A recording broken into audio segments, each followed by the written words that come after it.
Good evening. This is Newsline, and I'm Claire Adelabu Abdul Razak. You know what?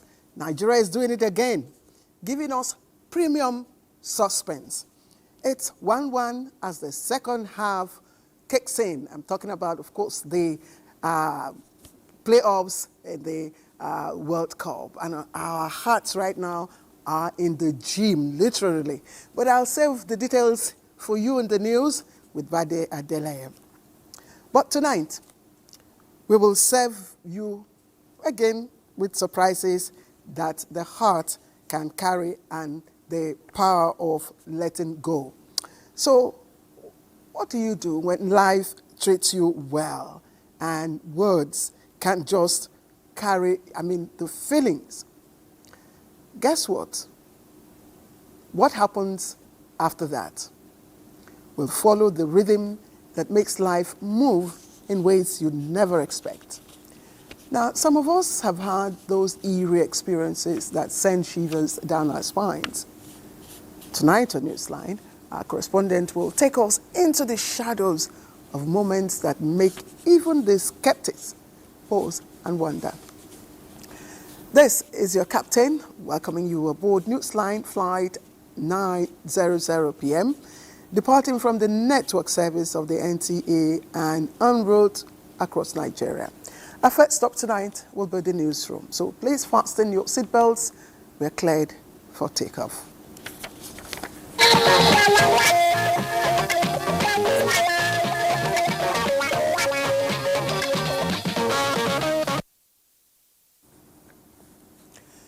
Now, the Coordinating Minister of Health, Professor Mohammed Ali Pate, says the ministry and partners have seeded a multi-year partnership with the ICPC to keep a close eye on spending in the ongoing upgrade of primary health care centers nationwide.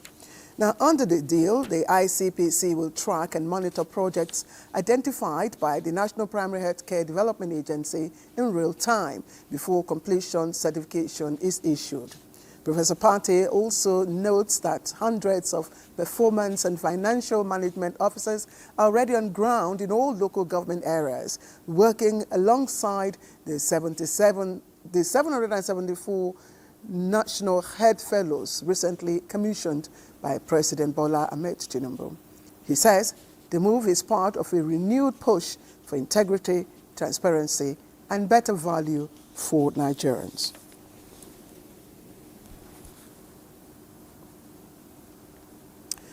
Now, at an epoch-making event that demonstrates recognition for excellence, dedication, and service to his people, Da Michael Hess was coronated in River State, a title that bestows on him a great responsibility as the chief custodian of the people's culture, unity, and value of the great people of Plateau State. Now, the event witnessed the presence of revered personalities and traditional rulers from Plateau and River State, including Onencha Eleme, King Apolochu. We now bring you the sights and sounds of the event, which aptly captures the true culture of the people of Plateau. The long and mutual relationship between the people of Plateau State and the One Ncha the 10th, His Royal Highness King Apollos II, witnessed a celebration of dedication and service to humanity as sons and daughters of Magavu Nation came out to support togetherness, unity, and selfless service with the coronation of their son, Mishkaham Magavu, River State.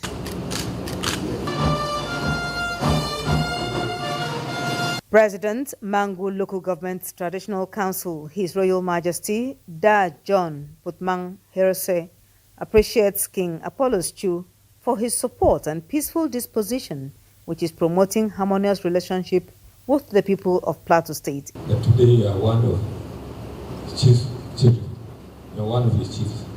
So if there's anything, please make sure you discuss with him, seek his advice. The One Ncha the 10th, His Royal Highness King Apollos II, affirms his commitment to the unity of Nigeria and support to the people of Plateau State, promising to continue to create an atmosphere of peace and unity. Continue to see that we all work with you and we all stay well in our great river state, and most especially in the Leme Kingdom here. We only want to wish people that we all want to talk to their children, let them not engage themselves into anything that will cause trouble, so that our hand will not be tight, or will be of help. I want to thank the Magavo people for giving me this honor of establishing the stool for Mishkaga Mogavo. And we saw what it meant to serve. And I want to commit and to say, I'll serve according to the best example I've seen. In a remarkable show of compassion and corporate social responsibility, the Seraphic Homes Foundation, an outreach expression of the Zion Prayer Movement outreach under the spiritual leadership of Evangelist Chukwuebuka Anozie, has taken another bold step in humanitarian service. The foundation has unveiled newly established facilities, including an orphanage care home for the elderly and a free treatment hospital across communities in Imo and Anambra states. Ime Udore reports that the visionary announced this at a media briefing in Lagos. And her report is presented from our studios. The first free psychiatric hospital and elderly care home in Aguleri, Anambra State, now fully operational, is an initiative of a spiritual director of Zion Prayer Movement Outreach, Evangelist Chukwuebuka Anozie, which reflects his long-standing message of compassion and social responsibility as an act of faith. The spiritual director explains that the hospital already has 2 beneficiaries on admission who were rescued from the streets. We have a rescue team bringing them to the hospital that we build. Medication is free of charge, feeding free of charge, clothing free of charge. My vision is that none of them will be paid 1 naira. That hospital will remain free hospital until Jesus comes. The hospital, built at a cost of over 1.6 billion naira, was inaugurated in September by the Anambra State Governor, Professor Charles Chukwuma Soludo. The Seraphic Foundation had also in April this year opened the first old people's home and orphanage in Ngberichi, Imo State, with full boarding, support, nutrition and counseling for children who have lost parental care. It was also inaugurated by the Imo State Governor, Hope Uzodimma. And today, so many elderly ones being abandoned in villages. You know, there are some mothers and fathers in villages that have no child taking care of them. Nobody care about them. Nobody give them any attention. So the one who bid in Imo State is just to help them. And we are bringing them there. Evangelist Ebuka emphasized the importance of collective efforts to create a better world, disclosing that the initiative will be replicated in all the states of the Federation to save humanity. And the Mieti Allah Cattle Breeders Association of Nigeria, MACBAN, has appealed to the United States of America's Congress to consider it as a peace-building group committed to justice, national unity, and expunge it from the H.R. 860 bill addressing the media. The MACBAN president, Baba Uthman Ngezama, said that profiling the organization by the U.S. Congress is contrary to the situation. As a group, he stated, MACBAN facilitated numerous dialogue platforms, strengthened early warning systems, supported conflict mediation, and its members are victims of large-scale banditry, kidnapping, killing and loss of livestock and livelihood.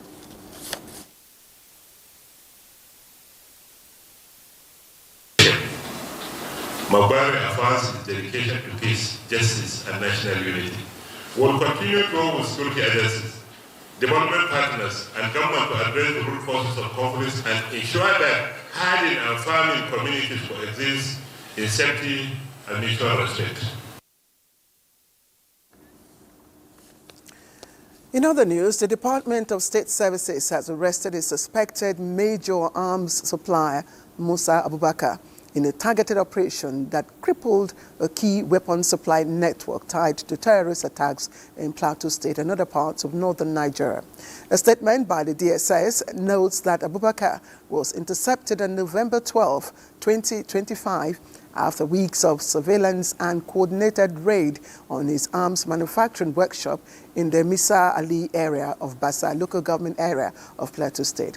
The DSS says Abubakar has confessed to producing and distributing high-caliber firearms to armed groups responsible for repeated violent attacks across the region. His arrest comes 3 months after the arraignment of suspects in the Yelwata and Plateau massacres and follows the rearrest of Abdulaziz Obadaki, known as Bomboy, a Kuje prison escapee linked to deadly church attacks. Meanwhile, the service also recently apprehended 9 high-profile suspects connected to attacks in Plateau and Benue states, including 46-year-old Tima Manjo, who has already pleaded guilty to illegal firearm possessions. All right. Earlier on, I told you that Nigeria is doing it again, giving us premium suspense in the ongoing World Cup playoffs qualification ticket. And for details, I said I'll leave it to Bade Adeleye, who is, of course, on the news tonight. But I have one more story. I guess I'm eager to bring in Bade. But let's take this news. And it's the German multinational company and Africa's leading skincare outfit, manufacturers of Nivea products, have offered Nigerians a solution to the harmful effects of sun rays to the skin. Now, Nivea partnered with organizers of the Arm Race Marathon, which took place on Victoria Island in Lagos, as it continues its campaign on the need for everyday protection of the skin from the sun. Gift George has the rest of this report. The Arm Run for the Future Marathon, proudly sponsored by Nivea, featured about 5,000 men and women from all walks of life taking part in the 10-kilometer race. Engaging in the run and other everyday physical activities exposes the skin to harsh rays from the sun, and Nivea products provides adequate protection to the skin with a sunscreen. This is why Nivea, with its variety of deodorants, partnered with the organizers of the marathon to ensure the runners were safe from the harmful effects of the sun to the skin. When it comes to deodorants, I'll say that, our deodorants are scientific based, right? We have Derma Active 72-hour sweat and odor protection in our products, and we guarantee you 72-hour sweat and odor protection. So, whatever busy day you have, as long as you use our Nivea antiperspirant deodorant, whether it's roll-on or sprays, you're well protected, and you're just confident to go out there and chase your dreams. With its product, the Nivea brand is pioneering the campaign on the need for Nigerians to be aware of skin diseases caused by effects from the sun and how its products can give maximum protection from the sun. So how can you protect your skin? By using sun protection, which is where our sunscreen comes in. The Nivea Shine Control Sunscreen, which is for the face, and we recently launched as well the Nivea Sun Body product for the rest of the body. And what it does is that it protects your skin, your body, your face from the harmful rays of the sun. It protects you from the UVA rays as well as UVB rays as well. So it helps to protect you from sun damage, premature aging, hyperpigmentation, amongst a plethora of skin disease that you can be exposed to without sun protection. Alabi Aminat Adenike returned in a time of 29.33 seconds to finish first in the women's race, while Smela Sajo ended in a time of 26.37 seconds to place first in the men's event. In Lagos, Gift George, NTA News. All right, let's welcome Bade Adeleye on the new sports update. Bade, I'm sure right now millions of sports fans, night of the Super Eagles, are having some cardiovascular exercises. You can see that, the smile is limited, Claire. But, let's see how, things will end. All right, straight away, let's begin by letting you know that the ongoing 2026 World Cup qualifier playoffs in Morocco between the Super Eagles of Nigeria and Congo Democratic Republic, it's in the second half. And of course, the Eagles took the early lead in the 3rd minute of the game. And of course, that was through Frank Onyeka, and were pegged back in the 32nd minute by the Leopards. courtesy of Meshach Elias' stunning finish. It all finished 1 apiece in the first half. The second half is now in the 54th minute, as you can see, and score is still 1-1. All right, moving away from that, but let's update you with some World Cup qualifiers across Europe, where Bruno Fernandes and Joao Neves both scored hat-tricks as Portugal secured their place at the 2026 World Cup with an emphatic 7-9-1 thrashing of Armenia. Ireland secured a playoff ticket with a 3-2 win over Hungary in Group F. And in Albania, Hurricanes' brace ensured that England rounded off their World Cup qualifying campaign, winning all their 7 games without conceding. Elsewhere, France secured a 3-1 victory against Azerbaijan to seal their World Cup campaign, while Ukraine's 2-0 win over Iceland takes them to the World Cup playoffs.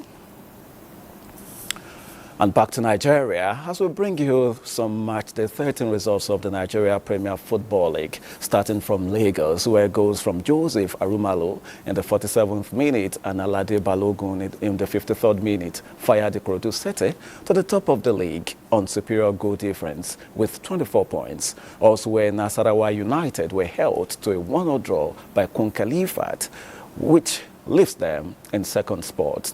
Rivers United continue their title push after a hard-fought 2-1 win against struggling Warri Wolves to go third on the log. In Yenagoa, Bayelsa United stunned Abia Warriors by 2-1, while Enyimba of Aba suffered a home defeat to visiting Wiki Tourist, losing by a lone goal. And just before we go, let's take a look at a bit of tennis now, as world number 2 Yannick Sinner has claimed ATP Finals title after seeing off rival Carlos Alcaraz in a highly competitive final in Turin. The game finished 7-6, 7-5 at the expense of the Spaniard. Both players had won 4 Grand Slams in between themselves this season, with Sinner claiming the Australian Open and Wimbledon titles, while Alcaraz won the French and US Opens. That does it on sports, but by the way, the Super Eagles are still playing 1-1. Well, sometimes I just wonder if it's really, I mean, is it really necessary? I mean, the long, winding route to this, World Cup is quite excruciating. I mean, Eagles they also need to play one more game. Yeah, one more game, but, it's to the benefit of, the African continent. We have 9 teams already, and we can make it 10. That would be unprecedented. Okay, let's still keep our fingers crossed and, of course, our hearts on standby for the Super Eagles. But back to now. Vice President Kashim Shettima has visited Sokoto to extend his condolences to the family of Nigeria's former president, the late Shehu Usman Aliyu Shagari, following the death of his widow, Sutura Shagari. The visit underscores a gesture of deep respect and solidarity with the bereaved family during their time of loss. Abdullahi Umar Lalu reports. The Vice President was received at the Sultan Abubakar III International Airport, Sokoto, by Governor Ahmed Aliyu and other top government officials. At the residence of the deceased, Vice President Kashim Shettima said he was in Sokoto on behalf of President Bola Ahmed Tinubu to condole with the Shagari family and the people of the state over the death of Hajia Sutura. He prayed Allah to forgive her shortcomings and grant her Jannatul Firdaus, describing her passing as a loss to both Sokoto and the nation. May Allah grant her soul eternal rest and reward her with his Jannah Firdaus. And may Allah also grant the family the fortitude to bear the irreparable loss. Governor Ahmed Aliyu described the visit as a remarkable show of love and solidarity. He thanked the Vice President for identifying with the state in its moment of grief and prayed for Allah's guidance. We thank you for your coming. We pray to Allah subhanahu wa ta'ala to reward you. Aged 89, Hajia Sutura Shagari, the last surviving widow of the late president, is survived by children and grandchildren. The delegation then proceeded to the residence of Senator Aliyu Magatakar Dawamako ahead of the Vice President's return to Abuja. In Sokoto, Abdullahi Omar Ilalu, NTA.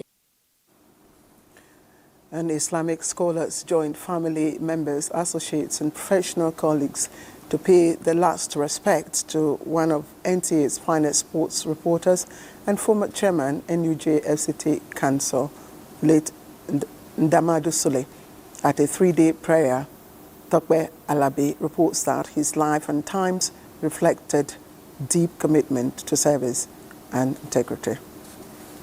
It's now 3 days since the exit of a media icon and astute sports writer and administrator late Ndamadu Sule, who served the Nigerian Television Authority and the Nigeria Union of Journalists with dedication, loyalty, and commitment to service. Here, scholars, relatives, and professional colleagues prayed for the repose of the soul of the towering figure, describing his life as that of selfless and devoted servant who mentored many and left indelible mark in the sand of time. He is such a human being that can live in the midst of any group of people. And they try to get us not to look at our weakness, but to look forward to life with strength. Late Ndamadu Sule was a thoroughbred journalist who resisted the merriments of retirement to stay active in the business of sports owing to the undying flair and uncommon commitment even at 74. He was the former chairman of NUJ, but was particular about sports. In fact, he dragged me to sports desk when I joined NTA. I am a Christian. He is a Muslim, but he never allowed that segregation of religion to be a problem between us. He said, keep your hands clean. Whatever you do in life, don't cheat anybody. He was a selfless man. My dad was a selfless man. Everybody says this about him, and that would always live on forever. And every household in Basange land weeps. My heart bleeds that we lost him at this point in time. The sports analyst who hailed from Basange Kingdom in Kogi State was born in 1949 and joined the broadcast industry in 1977, a career that spanned many decades and left legacies of devotion to God, integrity in service, and deep love for mentorship, humanity, and national pride. Tokwe Alabi, NTA News. All right. That ends the news. Let's take a breather. We'll be back after the commercials.